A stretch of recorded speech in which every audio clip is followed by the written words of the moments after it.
My name is Nazli Nahidi. I'm going to, I guess I'll start off by just pinning my Instagram here in case you have not seen it. Hi Misaki. Okay, hold on. Don't usually do Instagram lives, so this is going to be a little bit, okay, let's see. NZNHIDI, that's my IG. In case you're not familiar with my work, you can just kind of like check it out. Yeah, okay, so, again, I'm Nazli Nahidi. I am an artist and illustrator. I've been doing art kind of my entire life, but it's not all that I do. I do other stuff as well in arts organizations as an administrator, and I've worked in like programming and marketing and communications and at arts organizations. So I tend to kind of like jump around with within the arts, which is just goes to show my personality, and that's fine. I think it's difficult to do one thing all the time, and a lot of people don't actually do one thing at a time. So I mean, let's just embrace it. A little bit about me. I went to OCAD for drawing and painting. And then I worked at Paint Lounge, which is a really fun social painting place. If you have not checked that out, I would go for fun, do it.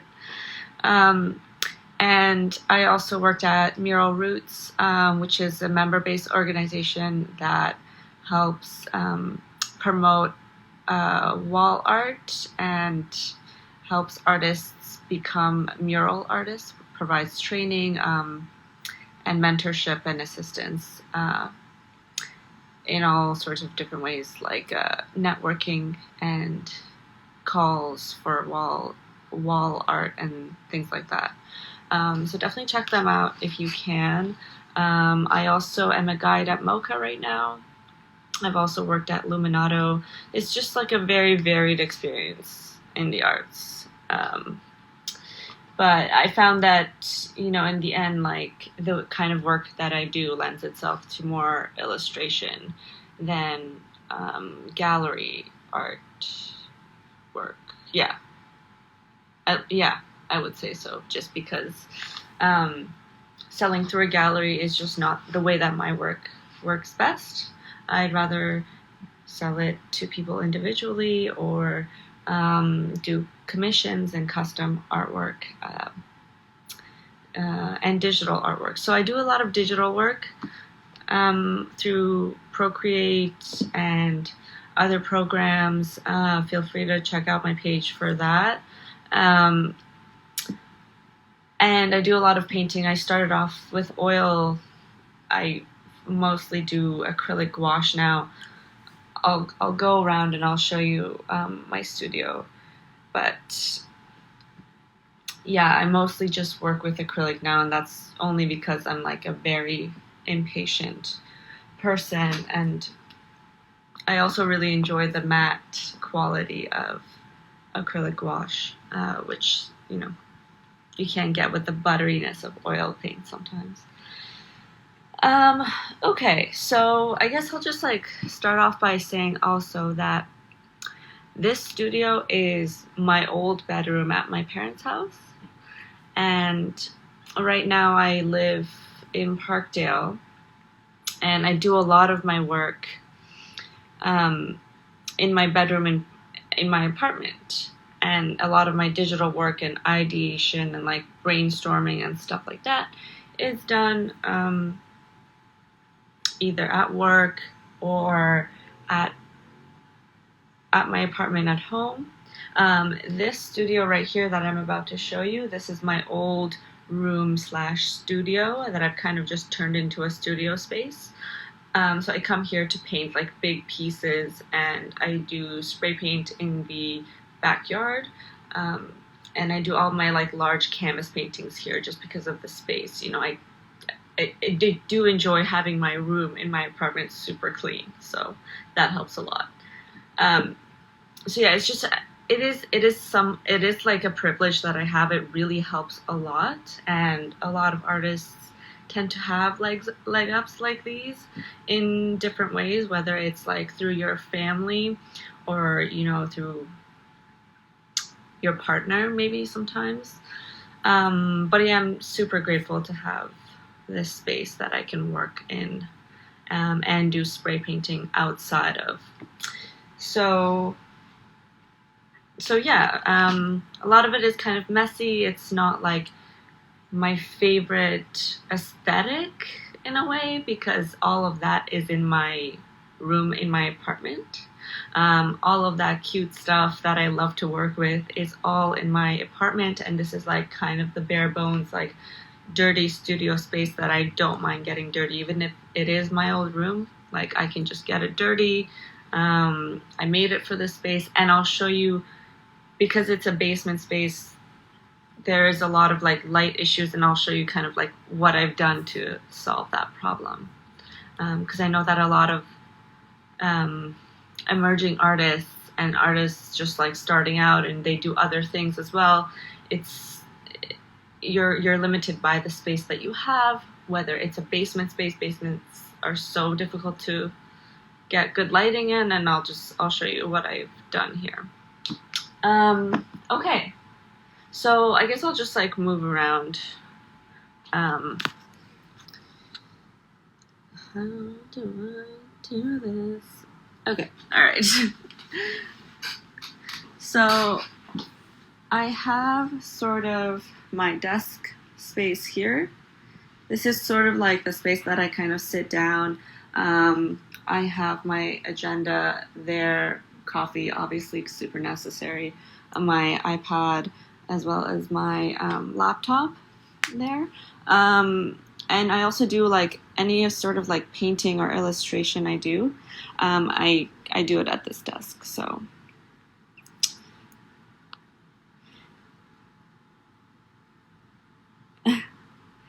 Oh, thanks, Freya. Yeah, okay, so one of the things that I've really started to do is to organize my space. I never used to be organized. I used to be such an incredibly messy person, and as I've grown up, I've realized like how necessary it is to be organized. So I have all my gouaches here just like lined up. Easy access is key. If you're a naturally messy person, make your materials easy access. That is key. So that you back whenever. And I have a sort of like board here that I used to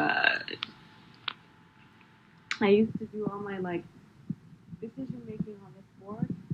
Part of being disorganized is not being able to make a decision. Part of being somewhat ADD is not being able to make a decision, and I have found that there is a decision-making matrix called the Eisenhower matrix.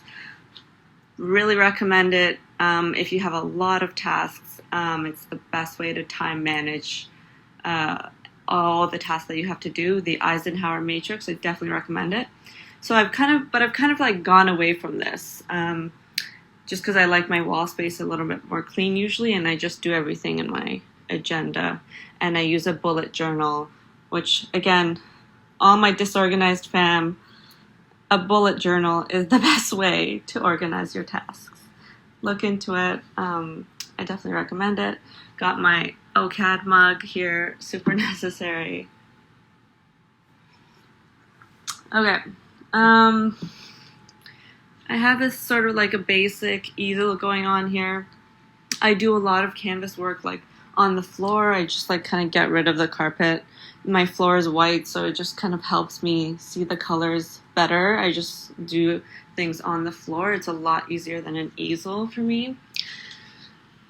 And here in this drawer, I have a lot of containers for paint mixing.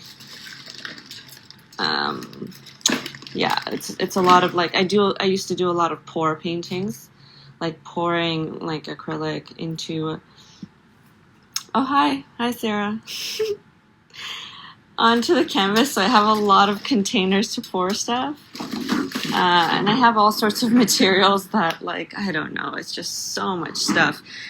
Here is my acrylic, so I have the fluid acrylics here. I have more of like the tubs and the tubes down there. So these actually, this one is actually mural golden, which is actually super useful. I love that. Hi Mahi. Yeah, and like all this like stuff is intermixing. I use them both for like painting as well as murals, so definitely helps to have that kind of tucked away, because for my regular illustrations I don't use any of that like acrylic stuff. I only use gouache because it's matte. Highly recommend it. I have oil paint here, and as you can see, I've labeled it. You'd think by now I could just put everything in the same drawer and remember where it is, but no, I will forget, so I have to label absolutely everything, because I will forget. It's kind of crazy, but I used to be such an oil paint fanatic, and I would collect so much oil paint. I have such a large collection that I don't use. Like the amount of money that I've spent, I don't even know where I put my cadmiums, but the amount of money that I've spent on cadmiums is just,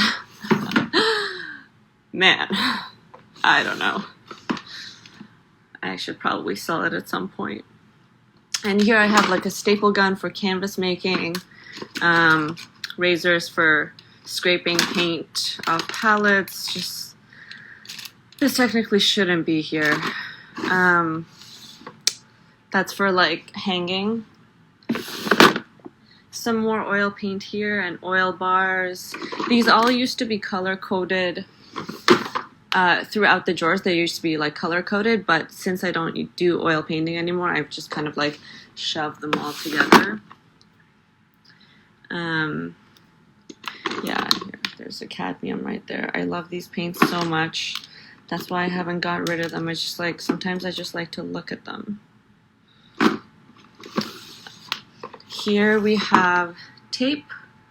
So many different types of tape. Duct tape, packing tape, glue, other adhesives, basically, double-sided, masking tape, a lot of different tapes there. And then here we have sanding paper, different types of sanding paper. Good for like all sorts of projects, sanding canvases that you gesso to make them super smooth. I have a palette here, a closed palette, some more materials here,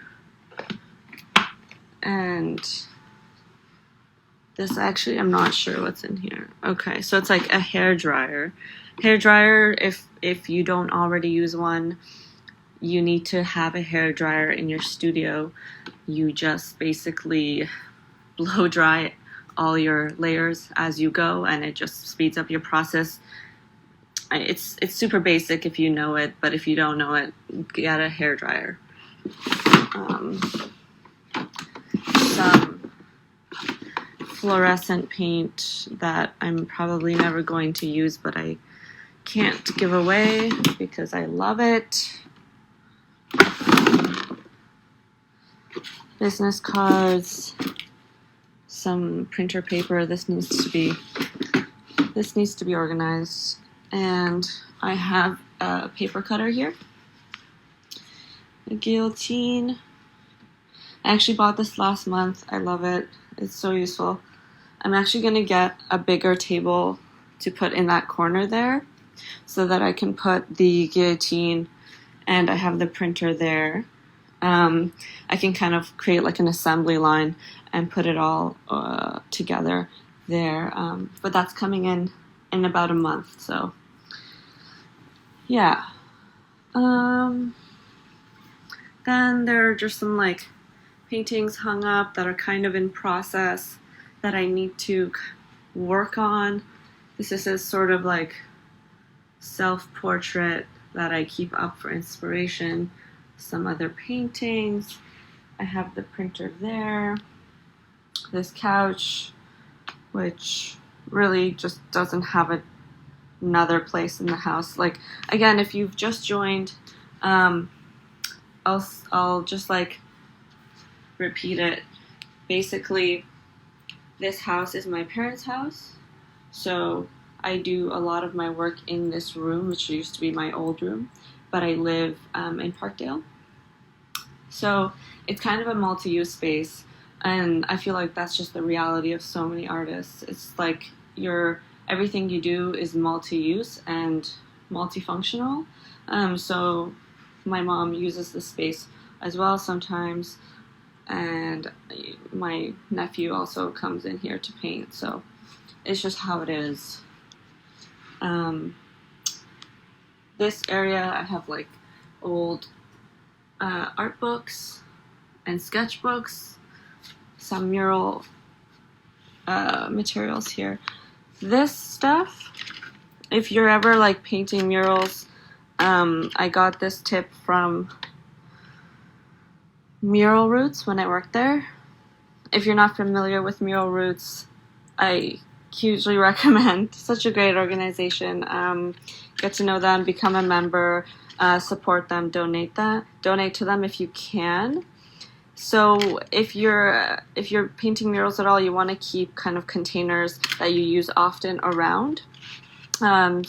It's just a lot easier and better for the environment than to buy plastic pallets when you have so much plastic around you. So I have like a lot of different yogurt containers there as well that you can use to like mix paint and store it, and it keeps it airtight for a long time. Yeah, for years. I haven't really had it dry up. And there's just like some other brushes here, some rollers, just like personal items there. Disco ball. My Humber certificate.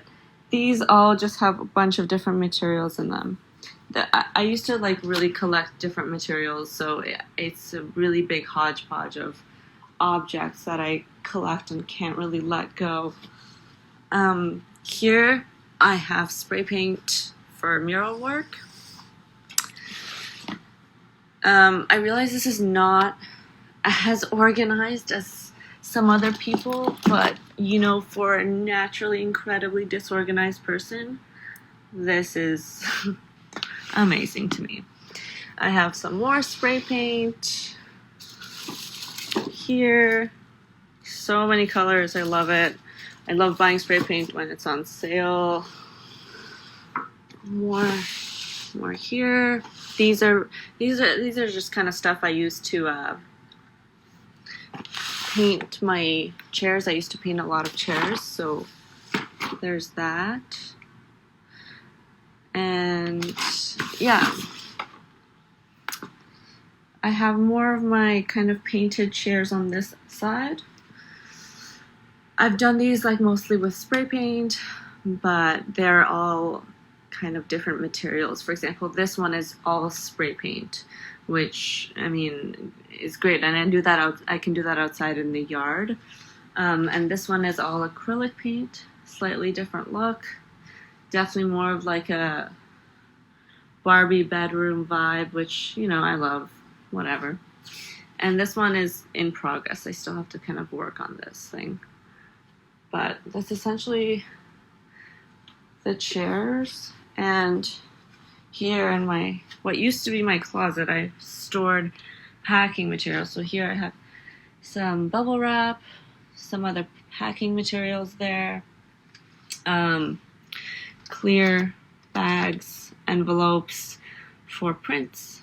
I have a couple of packaged prints here. And some other packaged ones that I kind of have to send out. That's all kept there. It's all just a like mix of stuff. I have old canvases there, as well as on this side. Lots of old canvases that I can kind of re-gesso, reuse. And yeah, there's just like old work from 10 years ago, some of them, different materials that might be used later. Some framing, some circular canvases there. And yeah, all sorts of different materials. It's all just sort of like stored there. Yeah, I think that's pretty much this room down here. I have some paper over there. Yeah, again, like, if you're an artist, it's really difficult to have like a studio space forever. You're kind of always moving around.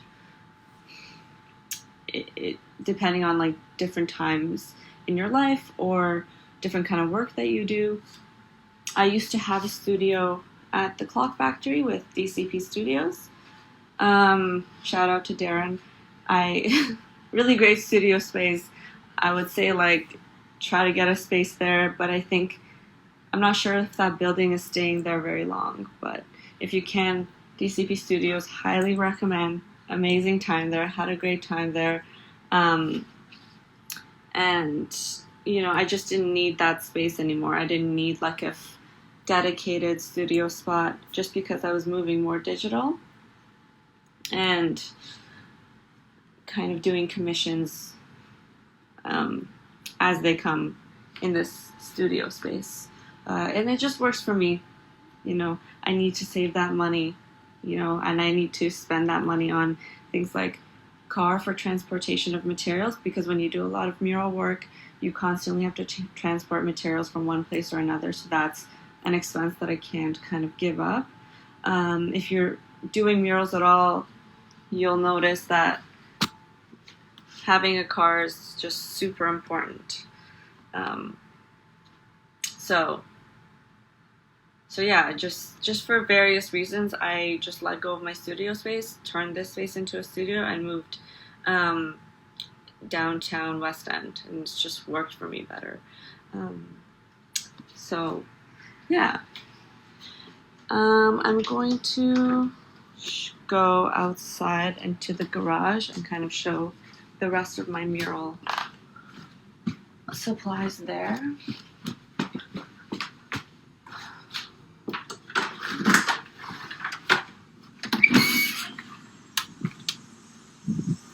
I wonder if I can show you this. This is kind of a mural that I painted for my parents' garage. They have a really intense garden, so this leafy wall really worked for this style.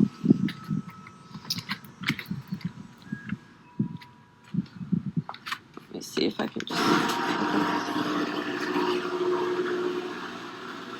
Yeah.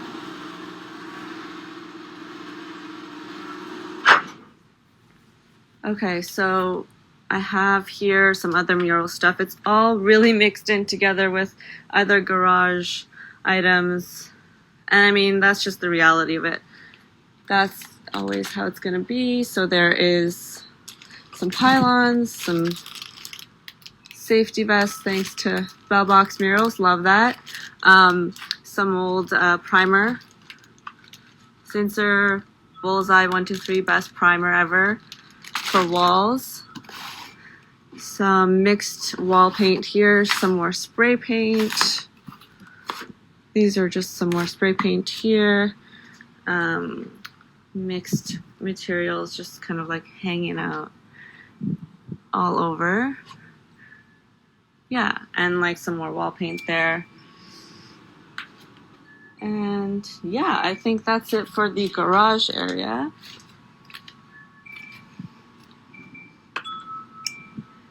I'm gonna go back. I'll go back inside at this point.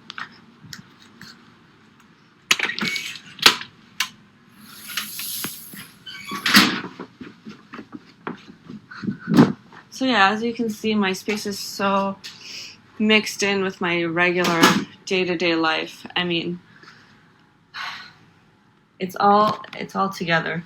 There's no separation, and that's fine for me. A lot of artists need that separation from their home life and their art life, but in terms of the way that I work, I don't really need that. And a lot of it is because I work more digitally. So I kind of have, and I work small when I do paintings. I work very small on paper.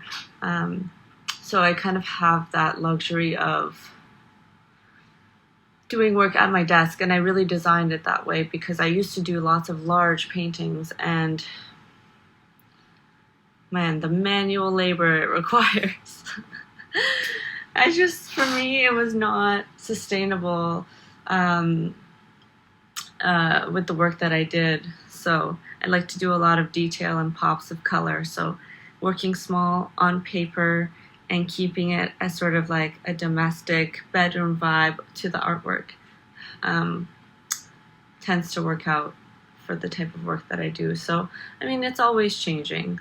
And for my spare time, I do some weaving. I have this thing that I do, which is not at all illustration based, but it's just something that I like to do for fun. Instead of absentmindedly watching TV, which is one of the things I can't do. Definitely have a problem with constantly needing to be productive, constantly aware that I'm wasting time.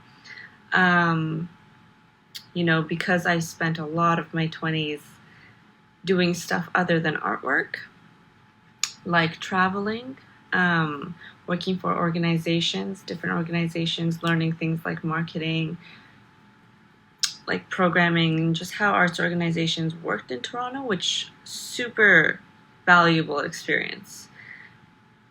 But it just, like as an artist, you always have that guilt of, I should be making work, I should be doing this, I should be doing that, I should be constantly improving. And it's part of having a small business as well. It's like you always feel like anytime you're not working is time that you're unproductive. So that's, I think it's just something that we always have to mediate and, check in with ourselves to make sure we don't overwork ourselves. Where do I get inspiration for my work?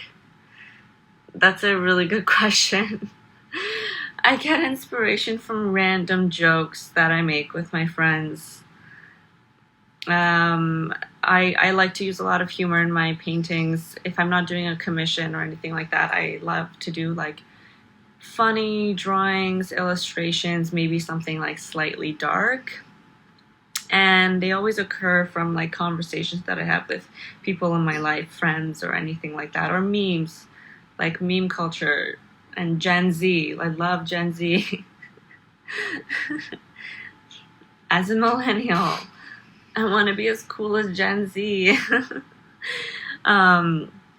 So yeah, just stuff that makes me laugh and stuff that makes me interested is stuff that I use for inspiration.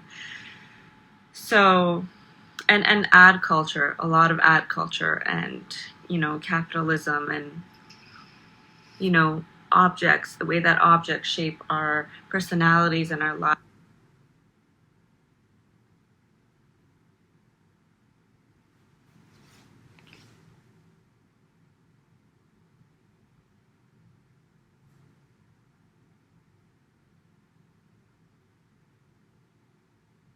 Than perhaps a portrait of them. So that a lot of that kind of stuff interests me, the meanings that these kind of objects take on.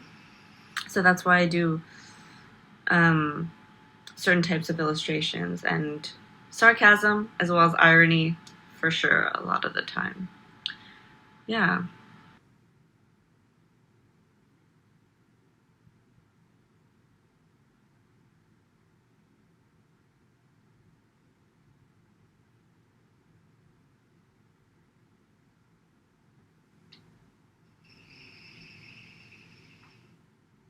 comments on the zeitgeist of our culture.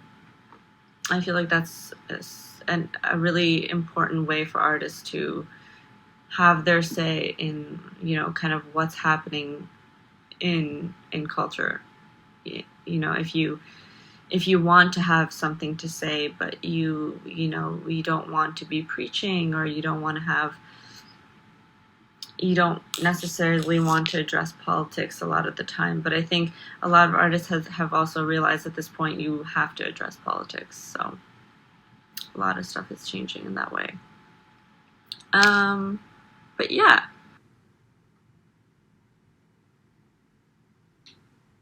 There. And if anybody has any other questions, feel free to talk to me. Oh, hi Lily. I'm just about to sign off. I showed everybody my space.